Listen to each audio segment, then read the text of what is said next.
All right, welcome to this episode of the Dairy Podcast Show. My name is Gail Carpenter. I'm with Iowa State University Extension and Outreach, the state dairy specialist for the state of Iowa. And I'm joined today by Joe Lawrence from Cornell University. Joe serves as the dairy forage system specialist with the Cornell Pro Dairy team. He has been involved in the Northeast dairy industry his entire life, growing up on a farm in northern New York and working as an extension educator and private sector crop advisor prior to his current role. His work has always had a strong focus on a whole farm approach to forage management by integrating growing, harvesting, and storage of forage crops to assure these feeds meet the goals of the farm. Welcome to the podcast, Joe. Thank you. Good to be here. Why don't we go ahead and start with a little bit of discussion? I'm curious, we touched on it a little bit in your intro, but tell us how you got where you are today. Yeah. I guess going back far enough, I actually, to be honest, didn't have a lot of interest in agriculture growing up on the farm, and originally went to college for engineering. And then I, halfway through decided that I really was interested in agriculture, and thought at the time there might be some ways to kind of connect the engineering with nutrient management and a lot of the things going on around concentrated animal feed and CAFO operations and the requirements there. So I shifted gears and ended up with a master's from Cornell in nutrient management. Worked on some nitrogen work in corn and manure utilization. And then I landed at Lewis County Cornell Cooperative Extension as a field crops educator. And when I got there, I had a colleague who was our dairy science educator, and there was a lot going on around that time around bunk management and feed management, and kind of the recognition that, some agronomists, they like to get the seed in the ground, make sure all the weeds were killed, and then their job was kind of over. And then on the other end, the nutritionists were picking a sample of feed out of the silo and saying, all right, I have this feed, what am I going to do with it? And so I really became very interested in this in between of, getting a quality feed out of the field and to the cow, and trying to integrate that process. So it was kind of something that was needed at the time in the area I was working with, and something that just really fascinated me. So from there, I kind of, began more focus in on that area. So I joke that I really don't have any background in animal nutrition, and the cow is sometimes a little bit of a black box to me, but I've dealt with everything coming out the back end and going in the front end. So. Yeah, I love that idea of the farm and the cow as a system, right? We all tend to kind of, especially if you've been in academia for a while and you pursued higher education and grad school, you got a master's or a PhD or whatever else. As you get farther in your education, you kind of get narrower in your focus. And so I think it's a mistake a lot of times when we have people that are just kind of in their own little silos, so to speak, around the farm, and those people that can kind of speak the multiple different languages, so to speak, and talk to different folks and code switch like that, talking to different people on farm. I think that's so important when it comes to nutrition in particular, but the farm in general. So there's a balancing act between being a jack of all trades and a master of none, and then maybe being too focused in a certain area. So. Yeah, it's okay. As long as there's somebody around, I guess, who's the master. That's the trick part of the time, is just finding somebody who knows what they're talking about, right? Well, we were chatting before we started recording here today, and we put up our corn silage here in central Iowa a couple weeks ago now. You guys are still going in the state of New York, right? So what's the corn silage crop looking like this year? Yeah, every year is kind of diverse, and the state gets some diverse weather systems, but this year seems to be an extreme. the western part of the state, where we have a lot of corn production, both for silage and grain, experienced some fairly significant drought conditions throughout the year. And so that crop was definitely stressed by the drought, and harvest for corn silage started earlier, the end of August in a lot of cases for Western New York. And we're actually seeing where we had some rain in August, so we had decent ear development. So overall yields are going to be lower because of the earlier season drought stress. And some corn really had drought even into August, but fortunately in other areas where there's a lot of production, we're at least looking at a crop that looks like it'll have decent quality, just yields will be down. We move east in the state, we had more north and east, we had a little more consistent rainfall, and that crop is just starting to come off now. And it's actually been kind of slow to dry down.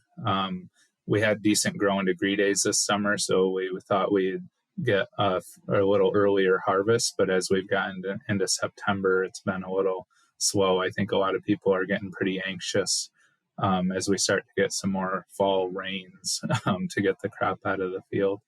And then moving east more, the drought kind of came back in the far eastern New York and into a lot of New England states. They actually had even worse drought conditions than we saw in Western New York. And so unfortunately there was some very compromised corn, and I think there's going to be some real inventory challenges in those areas.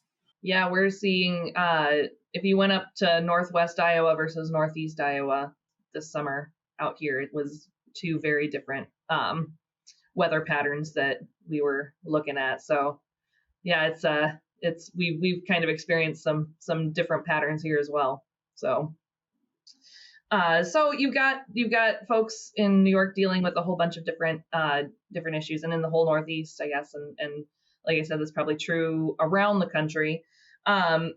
What do folks need to be considering when they're looking at feeding this year's corn crop silage? I think some things that come to mind to me as we look at the crop as a whole is, we do tend to see better fiber digestibility with a lack of moisture. So that can be a bit of a double-edged sword. We have a potentially more digestible crop, but we also may have less of it because yields were compromised. So balancing that your inventory needs with the fact that what we generally consider a positive thing, that we can probably have a higher inclusion rate of this forage in the diet, is, I think, going to be a real balancing act for a lot of the area this year. And then, as I mentioned, we did get some more timely rains in August. Not everyone, but for a lot. So we ended up with a decent ear development. So again, that puts us in a situation where we have maybe a smaller stalk, a higher ear to stover ratio, a decent ear on it. So potentially some fairly high digestible corn silage with a decent starch content. And that's something we actually like to talk a lot about, is kind of using that preliminary information. Hopefully you're going to let this crop cook out and not start feeding it till December or January. But using these growing conditions and what we understand about the weather's impact on the crop to start saying now it's into September, but I'm going to, when I start feeding this corn silage in December or January, what's my diet going to look like? What do I maybe need to consider? Is it a time now to start contracting in some other feeds, or looking at what my alternatives are if I need to stretch inventories, or if I know my digestibilities aren't going to be quite what I want them to be? I think there's a good conversation to be had right now with the nutritionist and others on the farm of strategizing for lining up what our ration's going to look like when we start feeding the new crop. So probably going to see a lot of low corn silage diets this year out there. Yeah, I think we're going to have to cut back. So we had a pretty bumper crop last year, so compared to last year's diets, I think a lot of people, just to stretch inventory, will be needing to cut back a little bit. A lot of alfalfa out there. How's that looking this year? Yeah, we're actually interesting here in New York for a long time. Grass has been, I should say, is not considered a weed and has been considered an important part of our ration. So we have predominantly in New York. A survey done a few years ago showed over 80% of the alfalfa acres in New York are purposely planted with a grass mix. And so we deal with these alfalfa grass mixes, and that helps us with some of our variability in soil types and drainage, and also some weather. Grass can make some tremendous feed, but with a shell or root system isn't as drought tolerant, where the alfalfa with its tap root has a little better drought tolerance. So we predominantly see alfalfa grass mixes, and yields were pretty good this year. I mean, again, a few of these drought areas suffered in yields, but even there, it wasn't necessarily every cutting. So they may have had low yields in one cutting, but made up for it a little bit in the next. So I think we'll have a decent inventory of hay for the most part, haylage, and we're pretty in tune in the Northeast of feeding this alfalfa grass mix. It comes a little more challenged because it can vary even from cutting to cutting. Like in a dry year, your first cutting could be 70% grass, and then it turns off dry, and your second cutting is 40% grass. So that's something our nutritionists are pretty in tune with, is dealing with those changes from cutting to cutting. Right. Yeah. Well, it's even from bunk to bunk in a corn silage harvest, you're going to see variation there too. But yeah, definitely more when you're looking at your hay crops. And that actually brings me to a question that I think about. We get a lot of questions from our producers out here about some of these. Well, we've been getting more, I guess I should say, about cover crops, alternative forages, feeding cover crops, and some of these forages that aren't like your king and queen of forage, right? We think of corn silage as king and alfalfa as queen, or vice versa. I think that it was, I don't know why we gendered our forages, but, but yeah, so kind of thinking outside the box, I guess, of corn silage and haylage. Do you, and I think personally that's, it can be a great way to stretch out inventory. Especially if you have some heifers to feed, if you've got feed it to dry cows, low producing cows. Do you have interest in the Northeast for alternative forages, or is that something that people are getting into a little bit more out there? It's a growing area for sure, with some sorghum. So sorghum Sudan's been a common for a while now. Straight sorghum as a silage crop. Some of these annual grass mixes that we're definitely seeing increased interest. And I think the main shift to me and the main shift in mindset that I think is important with these is, when I first got started and was going through school and stuff, we often talked about these as emergency forages. So you have a wet spring, you can't get corn in the ground, you shift to a sorghum or a sorghum Sudan grass that can be viably planted, a month after we'd like to have our corn planted.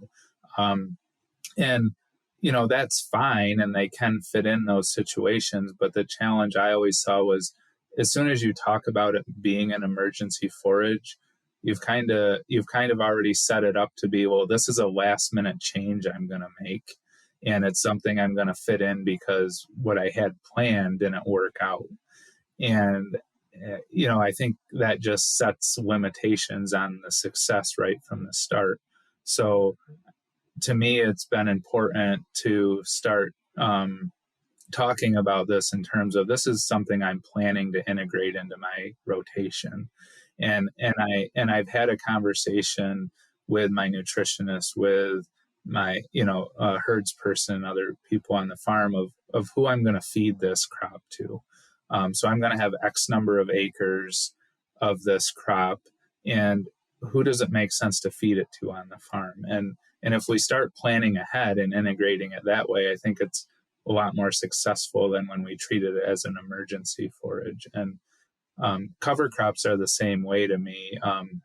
We obviously, and I'm a big fan of cover crops for conservation purposes.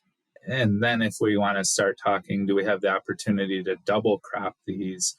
Again, I think we need to make it a whole system change.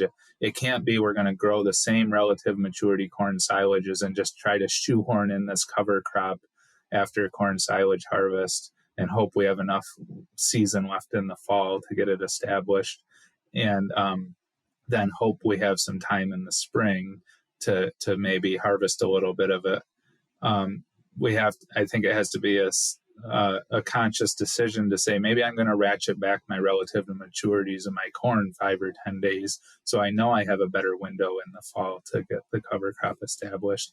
And I know I have a little more flexibility in the spring to harvest it. I don't mean to ramble on, but the other thing that comes to mind on that is setting realistic expectations in the spring of the year, especially in northern climates. As you move south, you probably have more flexibility, but in our northern climates, setting expectations. You have manure spreading to go happen. You have corn planting to do. You have first cutting that you're looking at, and so. I've had some farms just flat out tell me, look, like I tried to harvest all these double crop acres and my crew was going to mutiny on me.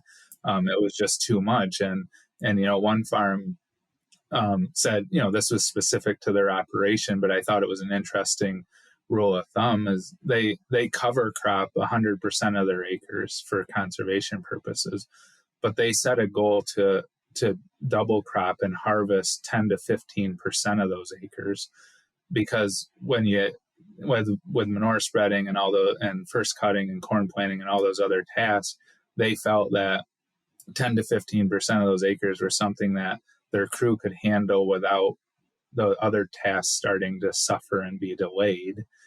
And it gave them a nice feed that they could put in a separate storage for a certain group of animals. So not that 10 to 15% is going to work for every farm, but I thought it was an interesting way to look at it, to say if this is what we can handle, we have a use for this forage on the farm, and we can do that without compromising the quality or the timeliness of our other activities.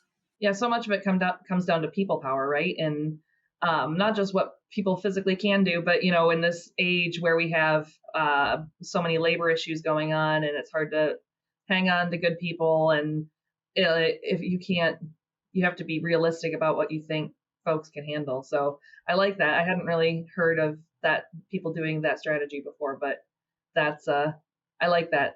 That resonates with me. So I actually kind of want to bounce off that a little bit, and we've talked about this a little bit already, but something that I really a drum I really beat is the importance of a whole team in communication, and making sure that you're not staying in your silos, like I was saying earlier.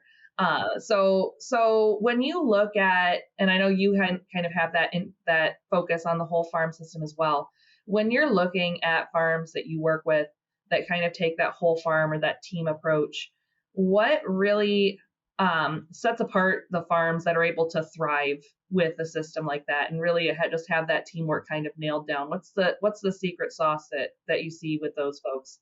I think, I'd start with just taking time for routine meetings.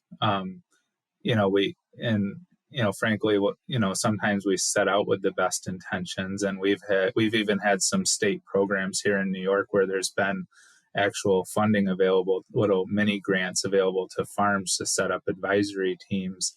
And they, oftentimes they start out with the best intentions, but people get busy. We all do, right? And then you end up having to cancel a monthly meeting because someone's schedule has something unexpected come up, and then that kind of snowballs from there sometimes. And it's hard to blame people for that. You see how busy schedules are, but I think one thing that really sets the successful ones apart is that ability to stick to that schedule and bring that group of both on-farm and outside valued, team members together on a regular basis to keep that line of communication open and not kind of let the habit slip over time. What are the red flags that you see? Where does this tend to break down? What do the folks who can't make it work, what do they have in common, would you say? We don't want to like be too much of a downer on anybody, but yeah, no. Well, I think, one thing is if you don't have a kind of someone that's willing to take a facilitator role and kind of hold people accountable on the team. And frankly, yeah, not to, to be too negative, but frankly, team members that maybe have their own interest, whether it's, pushing a certain crop into the rotation or pushing a certain philosophy onto the herd management that maybe just doesn't fit that operation and it is an outlier from kind of where the rest of the team. I mean, ultimately the owner of the farm is the one where the buck stops with them, right? As terms of making the decision, but having a team that can compromise and recognize the best interest of the farm, even if it's outside of maybe some of their kind of core philosophies, I think is important. Well, in theory, that's kind of the space that we're supposed to stand in as extension personnel, right? Like we don't have, in theory, I know everybody's kind of got their own pet ideas and pet projects, but we're supposed to be able to come in without our own self-interest, right? And just kind of look out for the producer in the industry. I don't know about you, but I don't think that here in Iowa, the extension folks are making as much money as the industry folks. So we're not in it to get rich, right? No, but I think you're absolutely right. I mean, that's definitely part of my passion in this job and having some different, I feel fortunate to have some different opportunities over my career, but for me personally, I really value that, the opportunity to kind of be that neutral resource. So. Right. Yeah. So speaking of extension, what questions have you been getting from your producers these past few months? What are people in the Northeast kind of thinking about when they're looking at their forage systems, nutrition?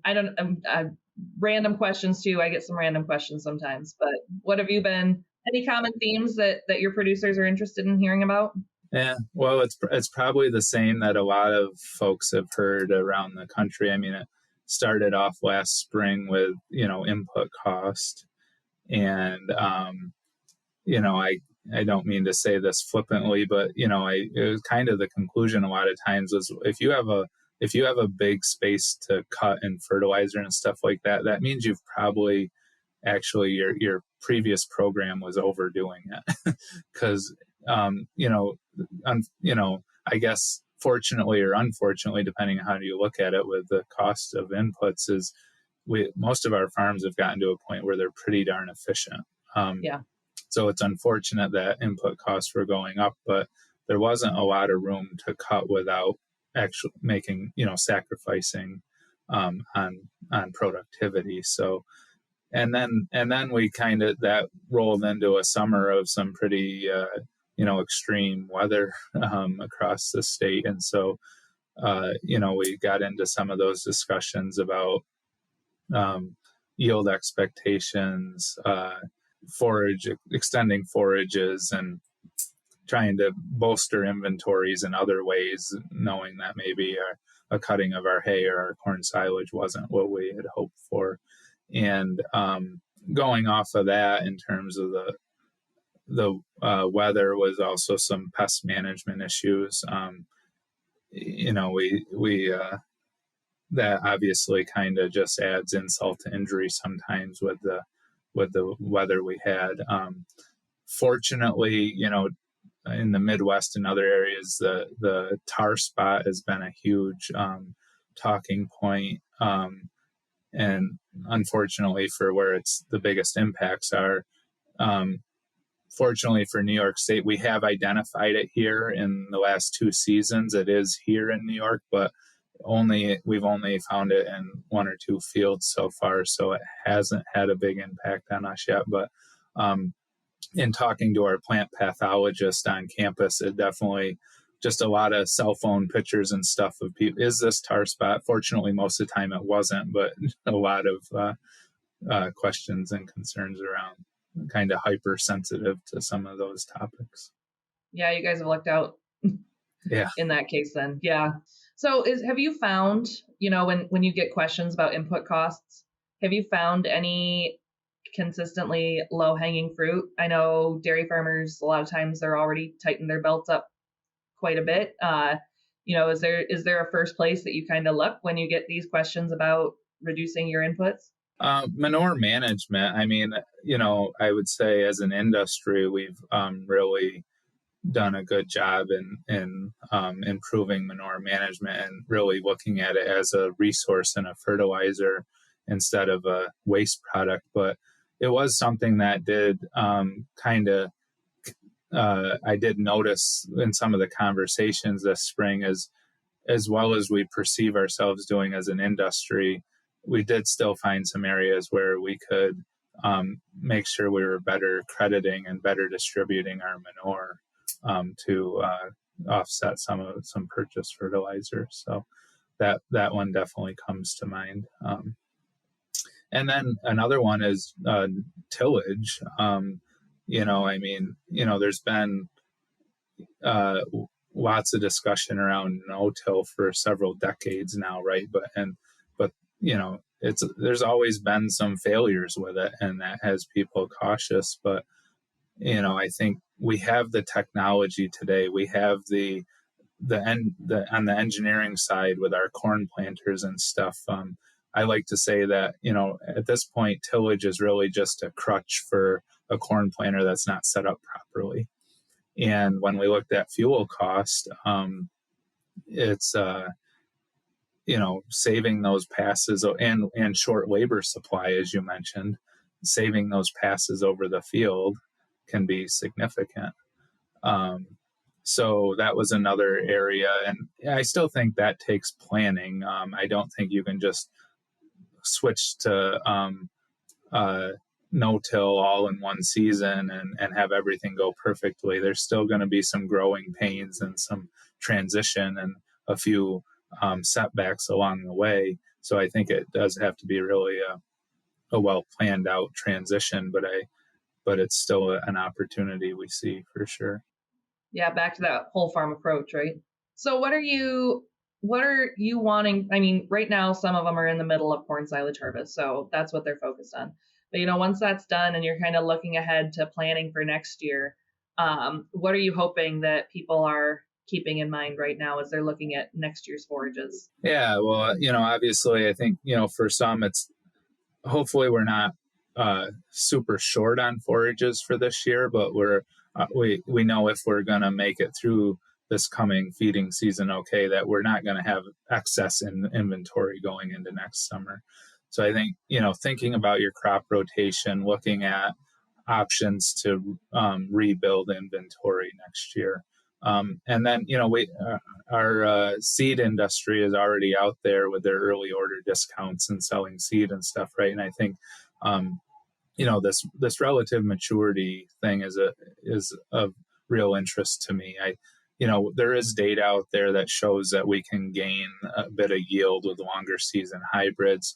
But as we talk about integrating cover crops and the more erratic weather conditions we're having and whatnot, and gains made by the industry and genetics that a lot of our shorter season hybrids are much more robust than they maybe were 30 years ago or something.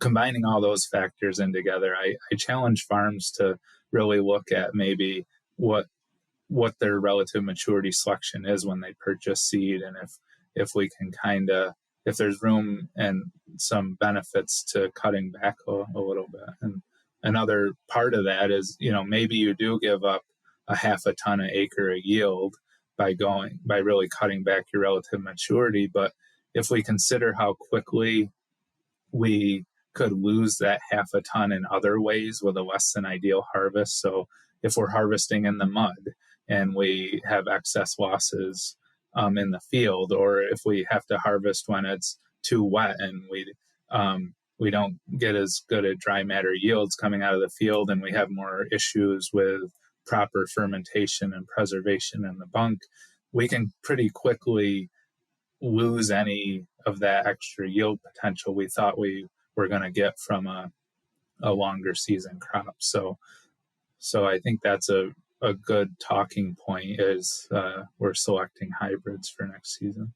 Well, I want to switch gears here a little bit.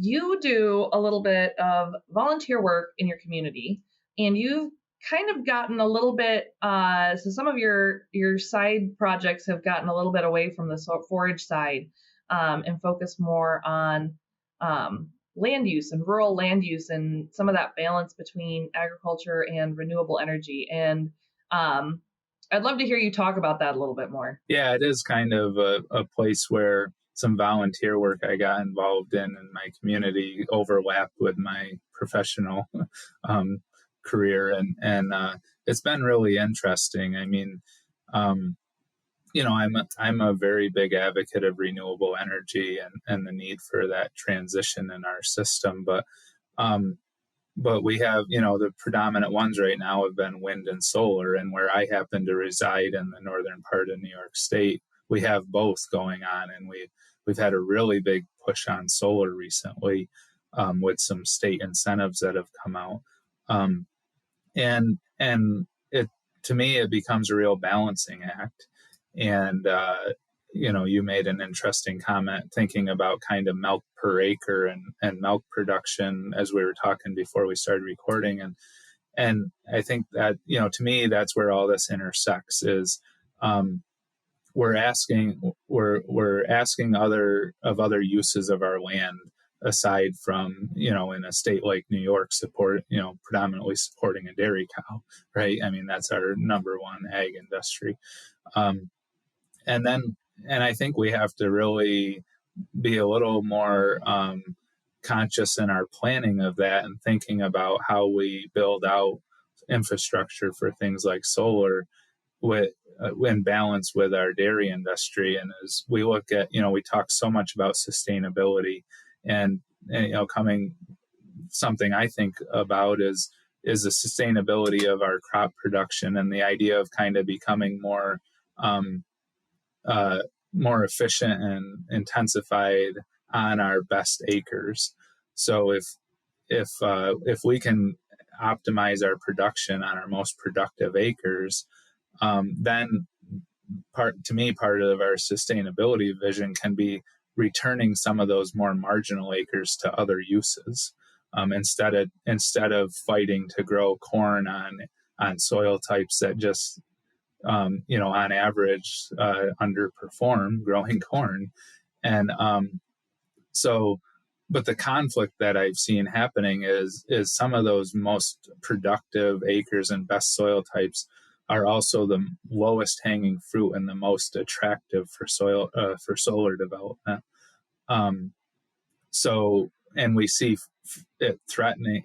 We tend to think in some cases about solar being an opportunity for a landowner to get a little extra revenue stream, but we also see it as a significant threat, especially for a farm that's leasing or renting significant acres of land, in that the landowner they lease from may decide to terminate that lease and enter into a solar contract. And now if that farm has lost, say, 100 acres of land and it's prime soil types, and maybe they have to go find 150 acres of less productive land to make up for the 100 acres they lost, that has an impact on the farm as a business, and it has an environmental impact in terms of the inputs that are needing to go into growing those extra acres to make up for the shortfall on these less productive soils. So we've really been working to try to encourage some shifts in these programs and incentives that really encourage the developers to put a priority on utilizing marginal soil types and not actively farmed land, and proposing ideas for, even like extra incentives, recognizing that for the developer it might cost them more to build the project on that marginal land, but it has a value to us in protecting our one of our biggest industries in the state, and we need to it's worthwhile to put some extra incentives in place to offset maybe that higher cost of building out the solar project. That's so interesting to me. And honestly, I hadn't thought about this very much until you shot me an email last night with that article, which kind of just laid out what you just described here.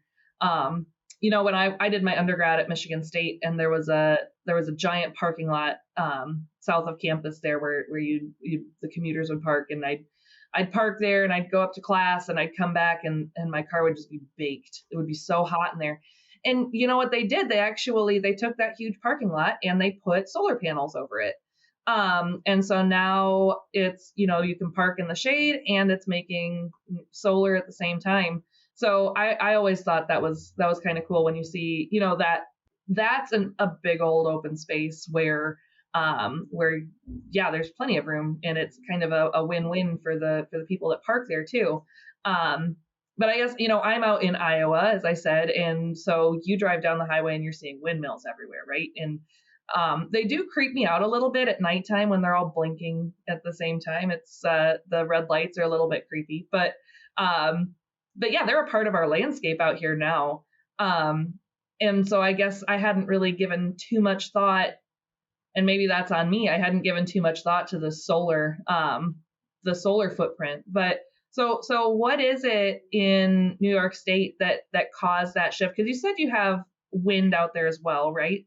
So what caused that shift from the wind to the solar, and these incentives that you're seeing for the solar? Was there any particular reasoning behind that you're aware of? I don't know for sure. I mean, there's still interest in wind, and there's still some new wind projects being developed. So it's not that we've totally shifted away from wind, but I mean, frankly, for one, we have had some resistance to wind, especially in some of our corridors where we might get it, like in the water off of Long Island or on the shores of Lake Ontario, where we have the productive wind consistency for wind towers. We've seen some resistance from communities just in terms of aesthetics and stuff like that. Personally, I don't have a problem with them. I kind of like them, but I think they're prettier than telephone poles. yeah. And we're used to those.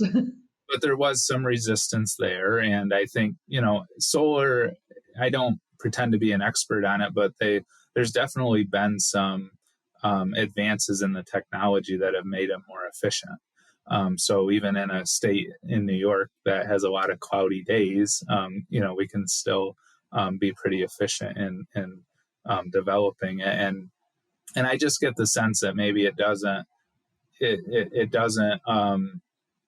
have, because it can sit a little bit more into the landscape and not stand out like the wind towers, that maybe just public perception is a little different on it. But yeah, I mean, I did a quick calculation for a wind farm here versus solar, and depending on what you read in the literature about solar, it could be anywhere from 4 to 7 acres needed to produce 1 megawatt. And when I got the information for a large wind farm we have here in New York State, and calculated the actual footprint of land that was taken out of agriculture, it was like 0.65 acres per megawatt versus that 4 to 7 acres per megawatt. So to me, the wind towers can be much more integrated into farm fields, and we can continue to farm around them, where solar is, really taking that land out of production. Now, I know as soon as I say that, someone's going to say, well, we have some ideas around agrovoltaics of grazing sheep, or even maybe doing some specialty crops under the panels. And I'm all for that. My challenge is just, can we scale that up? And is there a market for those sort of products? And, with the with the current carbon neutral goals for New York State and their goals for what solar will contribute to that, we're talking it could be 40 plus thousand acres of land being put into solar to meet those goals. And that's a lot of land, especially when our prime target is some of our best ag land, right?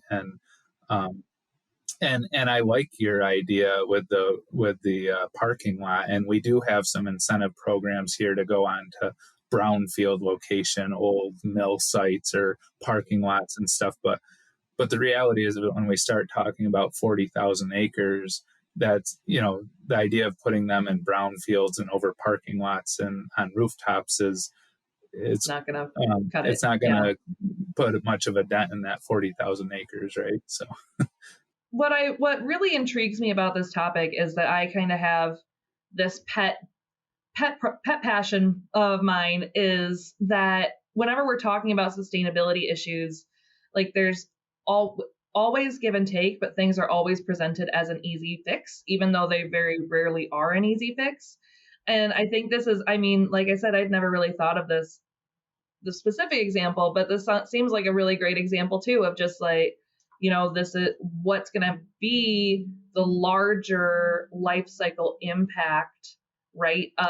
And I'm not saying solar panels are bad, of course, or anything like that, or that renewable energy is bad. I'm very pro renewable energy. But I think we have a tendency as human beings to kind of package those into like an easy fix, and it's almost never an easy fix, right? And even your comment about being carbon neutral, when a company goes carbon neutral or a state goes carbon neutral, how much of that is actual carbon neutrality versus just moving that carbon to a different sector and it becomes somebody else's problem?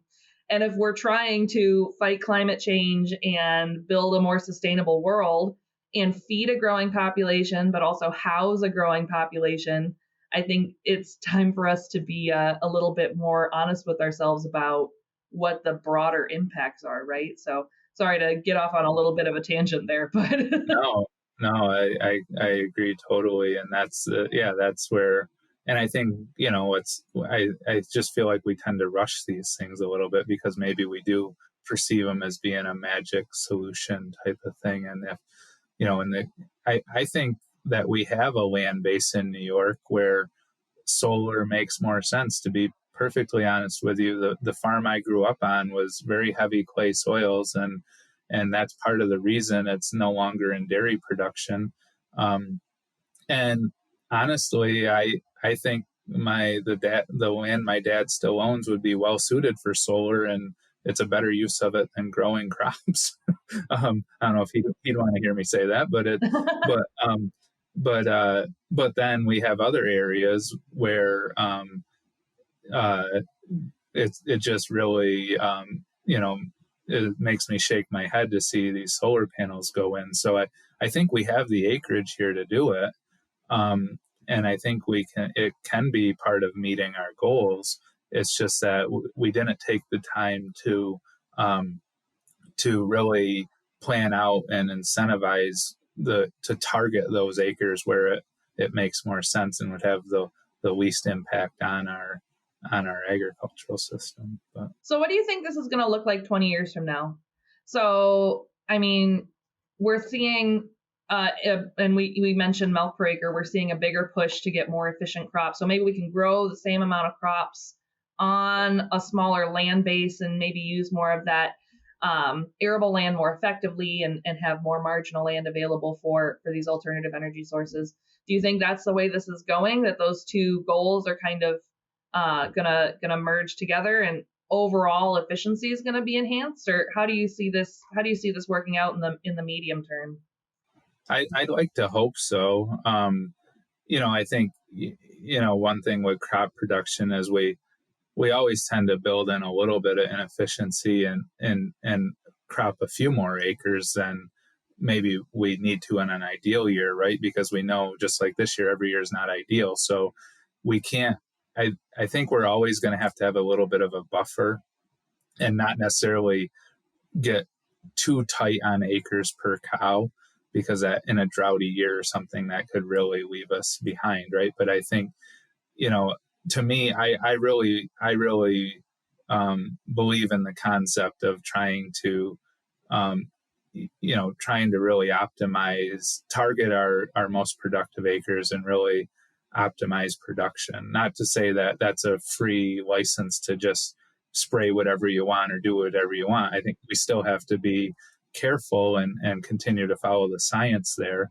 But I really value that. And I do think in places like New York and some of the diversity in soils we have, that with a little bit of planning, we can have, continue to improve that efficiency and sustainability in terms of producing forages on our best ground for our cows, and that there is room for some of this more marginal land to be used in other ways. So what I'm hearing you say is that there's opportunity for more communication and better teamwork on the farm level and also at the state level. So it seems like that's maybe been we've kind of gone in a couple different directions, but maybe that's been the theme that's the thread line that's come the way through, that communication, teamwork, planning.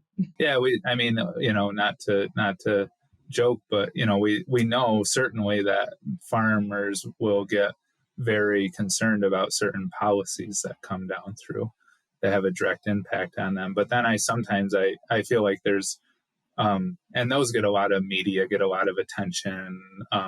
Different groups get involved, right? And that's all good stuff in trying to balance out the system. But then sometimes some of these topics, I think they don't raise the radar of agriculture quite as quickly, because on the surface, they maybe don't seem like they'll have as big of an impact. And that actually, kind of creates a snowball effect, because then the policymakers don't hear the feedback from agriculture as quickly on the topic, because it takes a little longer to realize that it's, the impact it might have. Well, we've been chatting for a while now. Is there anything else? We have 3 questions that we ask at the end of every podcast. And I know you said you've listened to a couple of our podcasts already, so you probably thought about these in advance. It's not going to be a surprise to you. But the first question is, what is your favorite dairy-related book or resource? Yeah, I did. I in the last 12 hours here, I tried to think a little bit about, I'll be perfectly honest. I've just never been one to sit down and read a lot of stuff that I didn't necessarily have to, and just the way I am. And so not to say this just because of this format, but I've really come to value podcast, and partially because I do spend a fair amount of time crisscrossing New York State in a car, so they're very convenient for that. So I've begun to find some ag related ones that I'm excited about this new one as well. But some other ones. There's a group out of the Midwest, Ag Economic Insights. It's actually a connection, loose connection. I had a former faculty member in ag economics at Cornell, Brent Gloy, who moved on to some other things, but he's involved in it, and they have some interesting podcast series kind of looking at ag history and policy and impacts on ag, which kind of check all the boxes for me, as we talking about the solar policy stuff have been really interesting. And then there's a couple university extension podcasts, one out of Minnesota that I enjoy, and and they have a crops one as well, which has a now I'm going to draw a blank on the name, but there's a crops related one they've had, and so I've started utilizing those more, and both because it works in the car and versus sitting down at night with a book or a magazine, and there's some really good content there. Yeah, it's a great way to kind of take advantage some of that windshield time. It's keep current and keep fresh. Yeah. The Gopher Coffee Shop, that's the crops one. Oh, okay. Gotcha. I'm not as familiar with that one, so I have to check it out. But Moo's Room is one of my favorites. So I don't know if I'm supposed to promote other podcasts on this podcast, but Brad Hines does a really good job with that one. So, and then our next question is going to be, what is your favorite book or resource outside of agriculture? And it doesn't have to be a book either if you're not a reader. Well, yeah. So yeah, books on tape, or now books on your cell phone are handy in the Yeah. car too. Yeah. So yeah, no, I would so back to kind of I guess my personality or whatever, and I like the news, and I think I think it's valuable to stay up to date. Even if you don't, look at what's going on in the world now and how that's affecting agriculture. So I value staying up to date, and I found, I like some quick podcast. NPR has a one called Up First. It's every morning. It's just a short 15 minutes, kind of gives you the top stories for the day and stuff like that. I did think of one book that I didn't read, I listened to recently, and it's actually a few years old, but it was called Thank You for Being Late by Thomas Friedman. And it was about, it wasn't ag related, but it was about kind of technology and disruptors in the world, and how things are changing at a pretty rapid pace, and how that impacts each of us, and on an individual level, and businesses. And so I found that to be a really fascinating and thought-provoking book. I'll have to add that to my Goodreads. So our last question is, in your opinion, what sets successful dairy professionals apart from those that are not? Well, I think I tie that back into a few of our talking points today, and even what I just mentioned about staying current on the news. We're in a system where everything has the potential to affect everything else, and it can be very easy to get tied into your day-to-day, whether you're running a farm or in agribusiness or in academia. Can be very easy to get so focused on your day-to-day that you lose sight of some things going on around you that are could really have an impact on your business or your work. So I see that as a big thing, whether it's staying current on the news, or picking up a book that that might kind of this theme of what are disruptors in our industry or in the global economy and stuff. And these startup companies kind of pride themselves in being disruptors, right? And yeah. So to me, that's I think where I see people paying attention to that stuff, and strategizing to set their business up for future success, versus getting lost in the day-to-day, makes a big difference. I like that. So where can folks find more resources that you have, or where can they find you online? Yeah, I don't do a lot with social media. Maybe I should start more, but it's overrated. Yeah, our Pro Dairy program at Cornell. So we're an extension and applied research program that's kind of affiliated with the Department of Animal Science at the university, and we have a web page that if you just Google Pro Dairy Cornell, it'll come up, and that's where we try to archive all the resources from our team. So I have a number of extension related articles and some recorded webinars and stuff there on my focus area. And our team kind of, is a statewide team that covers some of the traditional extension. We have a couple of folks, myself included, working more on the cropping side. We have agricultural engineers, a veterinarian, dairy educator, farm business management. So we, we're in New York, but I think our materials are pretty applicable. And so check out our website there. Yeah, I use extension documents from all over the country. I think there's a lot of, we talk about this a lot on our team, extension's not really statewide anymore. There's state boundaries don't mean very much in a world where you can have webinars and podcasts and the internet. So yeah, the only limitation on the crop side is just common growing environments. Yeah, that's for sure. Yeah. Well, I really appreciate this conversation that we had. Thank you so much for joining us, and we'll hope to talk to you again sometime. Yeah, thank you very much. It was fun. Yeah, thank you.